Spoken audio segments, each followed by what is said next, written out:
ቡርኪና ፋሶ እያደገች አይደለም። እውነታው ከእድገትም ይልቃል። ድንገት የተከሰተው የቁርጥ ቀን ልጇን ይዛ ዓለም ያልጠበቀውን ነገር እየገነባች ነው። በምዕራብ አፍሪካ የበቀለው እንቁ ልጃችን ኢብራሂም ትራኦሬ ሀገሩን ከኒዮ ኮሎኒያሊዝም ለዘላለም የሚያላቅቅበትን መንገድ በብቃትና በኩራት እየተራመደው ይገኛል። ይህም ምዕራባውያኑ ሬት እያላቸው እንቅልፍ ነስቷቸዋል። ቆራጡን መሪ ለማጥፋትም ደፋ ቀና ማለትን ከተያያዙትም ሰነባበቱ። Let alone some basic social services. That's why we decided to revolt and take the destiny of our countries into our own hands. ትራኦሬ ለሀገሩ ብቻ ሳይሆን ለተቀረነው የአፍሪካ ሀገራቶችም ተምሳሌት የሚሆን የአመራር ጥበብን እየተገበረ የሚገኝ እንቁ ልጃችን ነው። እዚህ ቡርኪና ፋሶ አንድ የእድገት እርምጃን ስትራመድ በምዕራባውያኑ ቀጠና መረበሽና ድንጋጤ ይሰፍራል። በምዕራብ አፍሪካ የታየው የብርሃን ጭላንጭል ወደ መላው አፍሪካ ተስፋፍቶ አህጉሪቱ ብትለወጥ የሚያጡትን ያውቁታልና አሁንም ትራኦሬ ላይ የጥላቻ ፕሮፓጋንዳቸውንና የግድያ ሙከራቸውን አጧጥፈው ቀጥለውበታል። ህልማቸውንና ክፉ ምክራቸውን እንደ ጉም እንዲበትንባቸው እየተመኘው በዛሬው ቆይታዬ ምዕራባውያኑን ስላንቀጠቀጡት 10 የቡርኪና ፋሶን ውልደት እያበሰሩ የሚገኙትን የካፕቴን ኢብራሂም ትራኦሬን ግዙፍ ፕሮጀክቶች በስፋት አስቃኛችኋለሁ። እስከ መጨረሻው አብራችሁኝ ቆዩ።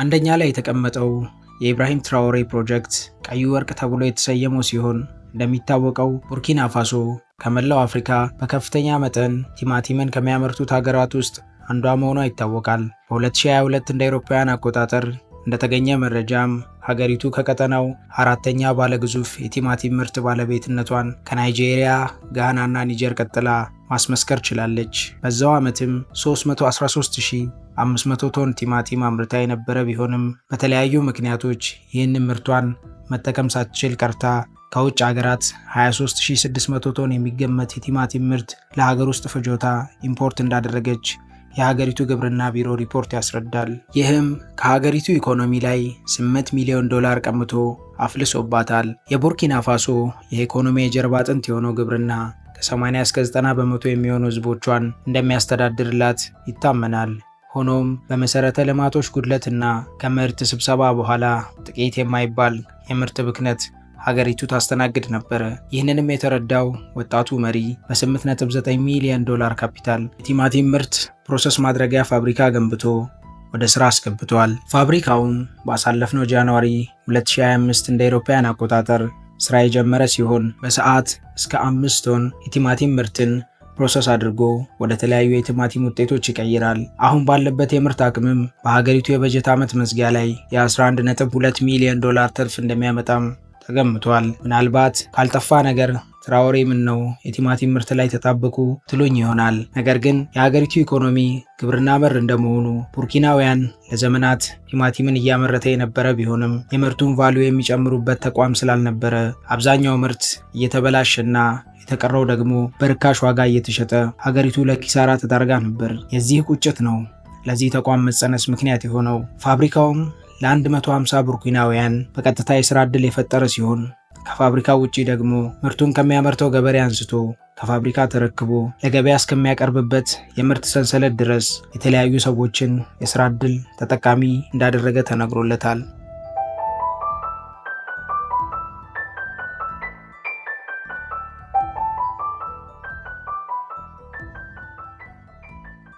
ሁለተኛው የወጣቱ መሪ ሜጋ ፕሮጀክት $120 ሚሊዮን የሚፈጀው ሁለት ሀገራቶችን የሚያገናኘው የሃይዌይ መንገድ ዝርጋታ ነው።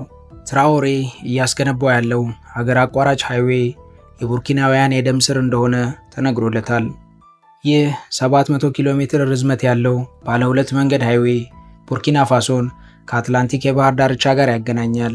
ይህ መንገድ ለቡርኪናውያን መንገድ ብቻም አይደለም፣ ከዓለም የሚገናኙበት መንኮራኩራቸው እንጂ። ሀገሪቱ የምታመርታቸውን ምርቶች በዚሁ መንገድ አማካኝነት ለዓለም ገበያ ታቀርባለች። በዋናነትም ይሄ ፕሮጀክት 3 መሰረታዊ ዓላማዎች ያሉት ሲሆን አንደኛው ኤክስፖርትን ማበረታታትና ሁለተኛው ደግሞ ንግድን ያቀላጥፋል ተብሎም ታምኖለታል። በሶስተኛ ደረጃና በዋናነት ደግሞ ሀገሪቱ በውጭ ሀገር ወደብ ላይ ያላትን ጥገኝነት ይቀንሳል ተብሎም ታስቧል።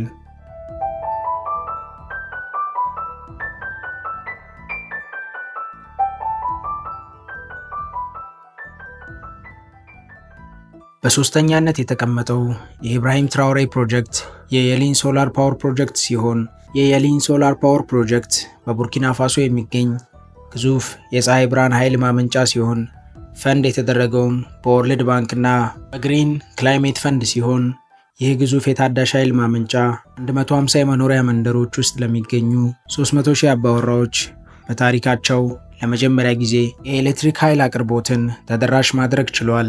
ከግለሰብ ከፍ ብሎም የየሊን ሶላር ፓወር ፕሮጀክት የጤና ተቋማትን፣ ትምህርት ቤቶችን እንዲሁም ማህበረሰብ አቀፍ ተቋማትን በዝቅተኛ ወጪ የኤሌክትሪክ ኃይል አገልግሎትን ማግኘት እንዲችሉ አስችሏል። ከታዳሽ ኃይሉ በተጨማሪም ቡርኪናውያን ወጣቶች በገጠማው ሂደት ላይ የሥራ ዕድል ተጠቃሚ እንዲሆኑ ማድረግ ችሏል።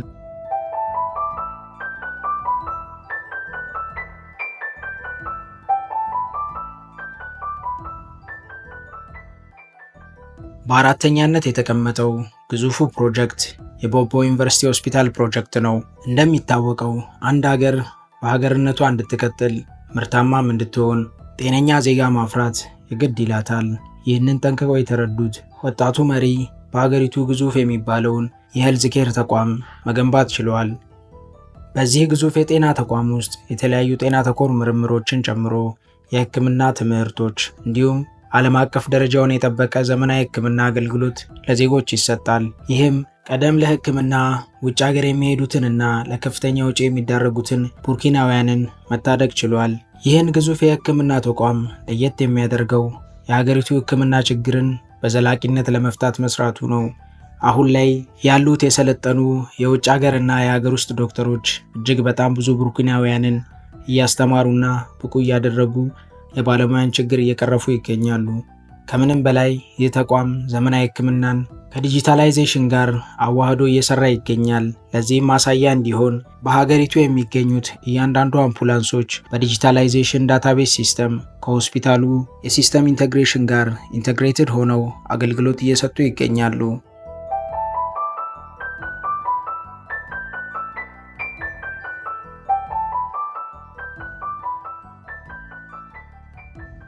በአምስተኛነት የተቀመጠው የካፕቴን ኢብራሂም ትራውሬ ግዙፍ ፕሮጀክት የዚጋ 2 ግድብ የውሃ አቅርቦት ፕሮጀክት ነው። ይህ ግዙፍ የውሃ አቅርቦት ፕሮጀክት ሀገሪቱ ለረዥም ዘመናት የተቸገረችበትን የንጹህ አቅርቦት ማነቆ ማሻሻል ችሏል። ግንባታው በሂደት ላይ ያለው የዚጋ 2 ግድብ ሙሉ ለሙሉ ሲጠናቀቅ አሁን እየሰጠ ከሚገኘው ጥቅም በላይ የሀገሪቱን ስር የሰደደ የውሃ ችግር ይቀርፋል ተብሎም ይታሰባል። ይህ ግዙፍ የውሃ ማከማቻና ማጣሪያ ተቋም ዘመናዊ ማጣሪያ ስርዓት የሚገጠምለት ሲሆን ንጹህ ውሃንም ለሀገሪቱ ዜጎችና ለኢንዱስትሪ ግብዓትነት ያቀርባል ተብሎ እምነት ተጥሎበታል። በተጨማሪም ግድቡ ውስጥም የአሳ እርባታም ሌላኛው የታቀደ ፕሮጀክት ነው። ይህም ሀገሪቱ የአሳ ምርትን ለሀገር ውስጥ ገበያና ለውጭ ሀገር ገበያ እንድታቀርብ ያስችላታል።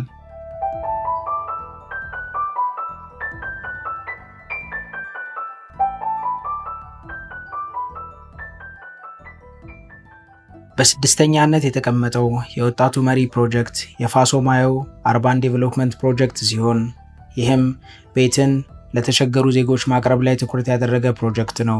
ለረዥም ዘመናት የቡርኪና ፋሶ የሪል ስቴት ዘርፍ በውጭ ሀገራት አልሚዎች ተይዞ የነበረና የቤት ዋጋም የማይቀመስበት አኳኋን ነበረ። የፋሶ ማዮ የከተማ ልማት ፕሮጀክት ይህንን ሁኔታ ታሪክ ለማድረግ የታለመ ፕሮጀክት ነው። ይህ ግዙፍ ፕሮጀክት በመጀመሪያ ዙሩ 50,000 ደረጃቸውን የጠበቁ ቤቶችን ገንብቶ በተመጣጣኝና በዝቅተኛ ዋጋ ለዜጎች ማቅረብን ዓላማው አድርጎ ተነስቷል። በዋናነትም የዚህ ዕድል የመጀመሪያ ዙር ተጠቃሚዎች መምህራንና የሕክምና ባለሙያዎች እንደሚሆኑ በግልጽም ተቀምጧል። የሚገነቡት ቤቶችም እጅግ በጣም ዘመናዊና መሰረታዊ ነገሮች ሁሉ የተሟሉላቸው ናቸው።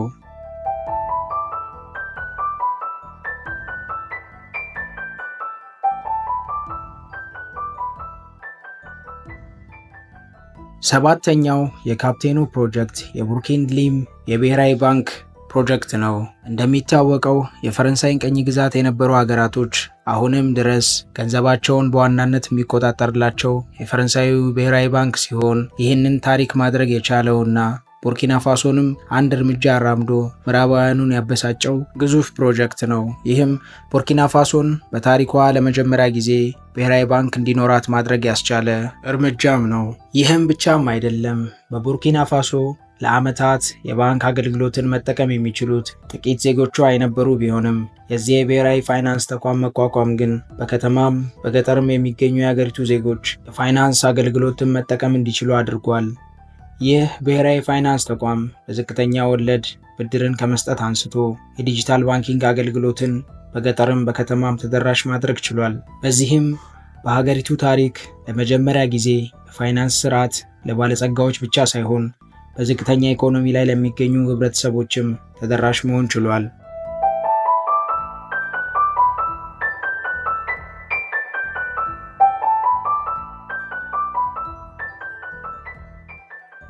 ስምንተኛው የካፕቴን ኢብራሂም ትራኦሬ ፕሮጀክት የንጹህ ውሃ ቱቦ ዝርጋታ ፕሮጀክት ነው። ውሃን ማጣራትና ለጥቅም ዝግጁ ማድረግ ብቻ ውሃውን የታለመለት ቦታ አያደርሰውም። ለዚህም ወጣቱ መሪ በመላ ሀገሪቱ በተለይም በከተማዎች ውስጥ የውሃ ቱቦ ዝርጋታዎችን ማዘርጋት ችሏል። እነዚህ የንጹህ ውሃ ቱቦ ማስተላለፊያዎች ዘመናዊ ቴክኖሎጂን የሚተገብሩና ተደራሽነትን ማረጋገጥ የሚችሉ ናቸው። ዝርጋታውም በቅርብ እንደሚጠናቀቅና የንጹህ አቅርቦትን እንደ ድሮው ቡርኪናውያን ጀሪካን ተሸክመው ተጉዘው የሚቀዱበት ሳይሆን በደጃቸው ውሃን ጀባ እንደሚላቸው ታምኗል።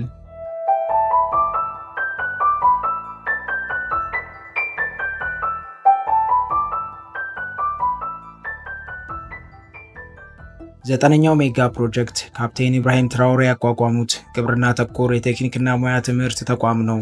እንደሚታወቀው የቡርኪናውያን የኢኮኖሚ መሰረት ግብርና እንደመሆኑ ወጣቱ መሪ የግብርናን ዘርፍ ለማሳደግና ለማዘመን ATVET የሚባል ተቋምን አቋቁሞ ዘመናዊ ግብርናንና ምርታማነትን ዓላማ ያደረጉ ስልጠናዎችን ለወጣት ቡርኪናውያን እየሰጠ ይገኛል። ይህ ፕሮጀክት ከ200 ሚሊዮን ዶላር በላይ የወጣበት ሲሆን እስካሁንም 8000 ለሚሆኑ ወጣቶች የስልጠና አገልግሎትን ማቅረብ ችሏል። በዚህም ወጣቱን ትውልድ በዘረመል ምህንድስናና በአግሮ ኢንዱስትሪ ዘርፍ በቂ እውቀትን እያስቀሰመ ይገኛል።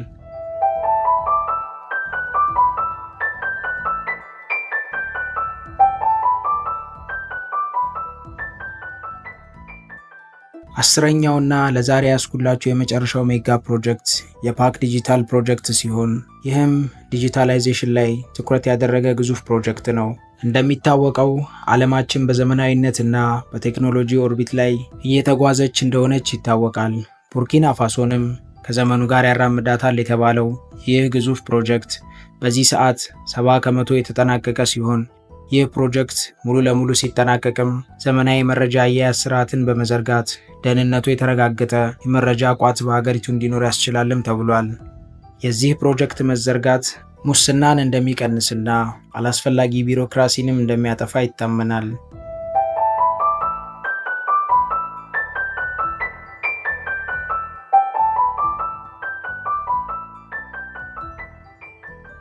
ትኩረት ሰጥተን ካጠና ነው ትራኦሬ ፕሮጀክት እየገነባ ሳይሆን ሀገሪቱን ስጋና ደም እየሰጣት መሆኑን እንረዳለን።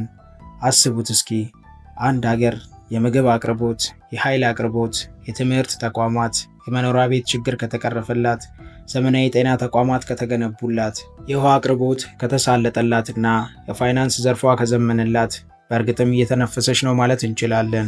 ውድ የሀገሬ ልጆች ለዛሬ ያስኩላችሁ መሰናዶ ይህንን ይመስል ነበር። በቀጣይ መርሃ ግብር እስክንገናኝ ድረስ ቻናላችንን ሰብስክራይብ በማድረግ የደውል ምልክቱንም በመጫን ቤተሰባዊነታችንን እንድናጠናክር ጠይቃችኋለሁ። የምንሰራው ስራ የሚመቻችሁ ከሆነም ቪዲዮዎቻችንን ላይክ፣ ሼር በማድረግ ያበረታቱን። እስከ ቀጣይ ቸርን ሰንብት።